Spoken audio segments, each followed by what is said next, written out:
जनूबी हिंद की सरकर्दा TMT manufacturing companies में से एक राधा टीएमटी ने मैन्युफैक्चरिंग के शोबे में एक और कदम आगे बढ़ाते हुए आज मार्केट में राइनो 600 प्लस को लॉन्च करने का ऐलान किया। आज यहां होटल आईटीसी कोहिनूर में एक प्रेस कॉन्फ्रेंस से खिताब करते हुए राधा टीएमटी के मैनेजिंग डायरेक्टर सुमन सराफ और मार्केटिंग डायरेक्टर अक्षित सराफ ने ऐलान किया कि राधा टीएमटी तेलंगाना, आंध्र प्रदेश, कर्नाटक और महाराष्ट्र समेत जनूबी हिंदुस्तान में अपने सारिफिन के लिए मेयार के लिए पुरअज़्म होकर राधा राइनो 600 प्लस मुतारफ कराया गया है।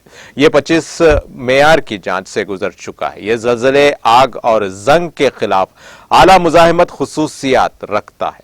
सुमन सराफ ने बताया कि कंपनी की फिलहाल कर्नाटक और तेलंगाना में 0.4 मिलियन टन पैदावारी सलाहियत है और जरूरत के मुताबिक उसमें 1 लाख टन का इजाफा किया जा सकता है। अक्षित सराफ ने कहा कि जनूबी हिंदुस्तान के मार्केट लीडर के तौर पर कंपनी का मकसद 2025 तक 1 मिलियन टन सालाना पैदावारी सलाहियत हासिल करना है।